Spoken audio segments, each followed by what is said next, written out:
In my last video, we talked about alternative forms of payment, how to not undervalue yourself, and how to get a portfolio ready to start making money guilt-free.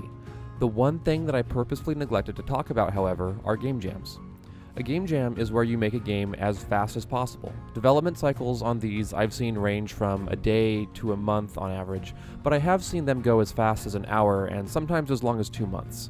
You'll find game jams happen constantly online. People form teams with others who they usually don't know and they just make a game to a theme. That's it.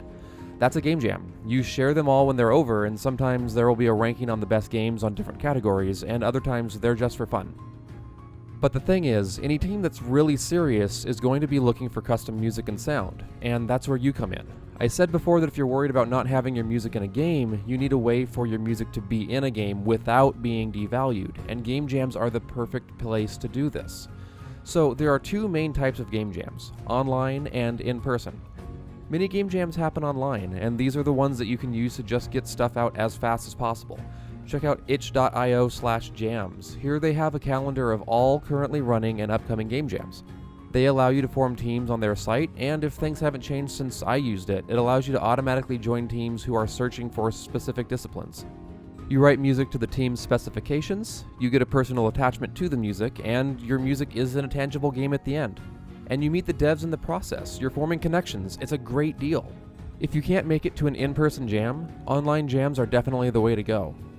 But the real magic is at in-person jams. You still form teams here, but now you get to interact with the teams in person, learn who they are, what they do, and how you work together. Then usually there's a ceremony at the end where you all share each other's work and everyone gets to see what you've done. The awesome thing about this is that this is the good type of exposure. It exposes you to game development cycles, game developers, allows you to meet people of all disciplines, and exposes you to working under tight deadlines. And you still get to walk away with a small release of music that's in a game. You get to meet friends, other audio people, and developers who you can work with in the future.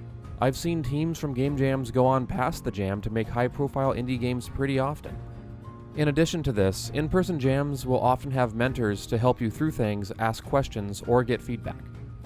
Now, there are a couple different mindsets about game jams. The first one is to work with a bunch of teams and get as many things written as possible. This one works, and if you're interested in creating as much music as possible, it's not a bad option. However, what I'm personally really into is finding a dedicated team. This is a pretty close representation of what working with an actual team in game development is like. And the other thing is you can create a cohesive soundtrack this way. When working with a dedicated team, I tried to get at least 3 tracks together that I can put on a small release, just to have a tangible release of music that's out there in a game. It's a product of work with a team, and it's in a game. This is exactly what you need when you're starting because you aren't devaluing your work in the slightest, and you're getting your work in tangible games. The thing that people often misunderstand about game jams today is exactly how good many of these games are getting. It used to be that game jam games were funny, low-quality byproducts of short amounts of time, and yes, this still happens, but it's becoming exponentially more common to find high-quality games after even only 2 days of work. If you can find a team that really has a good vision for a game jam and the skills to back up that vision, you'll likely find that you'll walk away with a game that you can use as a portfolio piece. Again, now you aren't devaluing your work and you're getting the experience that you might feel that you need to start charging appropriately. Get a few game jams under your belt and start charging soon. I know that I've been catering to the beginner with these last couple of videos, but I haven't forgot about those who are already making money. Next time we'll talk money, charging, and why I don't like per minute rates. There are different ways. Thank you so much everybody, and have a great day.